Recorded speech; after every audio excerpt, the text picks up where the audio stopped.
Hello, Kelton Alexander here. Would you agree that there are some things that the wealthy know that they tend not to share with the rest of us? Well, what would you say that the wealthy know about making money that most don't? Have you heard of Robert Kiyosaki? Well, he wrote a book called The Cashflow Quadrant. It's a game changing, life changing book that guides you through money decisions by mental toughness, and it's based on the 4 ways to earn income in America and what the results are of those 4 ways. Can I share something with you? The way most people are raised is to go to school, get good grades, and get a what? A good job. So if you want more free time by working this method, who do you have to ask? And if you want more money, who do you have to ask? So no matter how good you are, if you were to ask for 10 times, 20 times, 30 times, 45 times more money per hour than what your job or profession is paying you right now, what would they tell you? See, the problem with this way of making money is no control. So if they ask you to stay late, what happens? Do you see how income is limited by this way of making money? Not necessarily what you're doing, but the way you're doing it. Now, I didn't like that because I realized after the Marines and after the Air Force and after being a leader in so many ways, I'm more of a leader than a follower.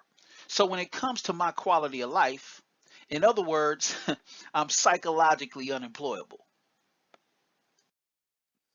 Now, part of the 9 to 5ers in the workforce earn money in addition to trading their time for dollars by working for themselves. And the only way these professionals make more money is to spend more time doing it. For instance, if you go on vacation, where does the money go? On vacation. Now, this way is risky because if you stop, guess what else stops? Your income, right? See, the thing is, these are the hardest working people. And the difference between them and different other ways of making money is that these people don't have an incentive or desire or a skill to teach other people what they know. So they end up stuck. And by continuing working with that attitude, they end up stressed out because to them, showing other people what to do is more stressful, or it could even be a threat to them. But see, the main problem in this way of making money or this quadrant is that their time is limited. And so the people working by making money this way can never get what? Get ahead, right? I'll show you what we mean in a minute. Did you know that only 5% of the people in the workforce are business owners? For example, if you go to a McDonald's or any other franchise type business and there's a problem you want solved, who do you ask for? You ask for the manager typically, right? But chances are, who isn't there to ask? The owner, right or wrong. Reason being, he has complete control of his what? His time. And even if he isn't there, he's still making what? Money.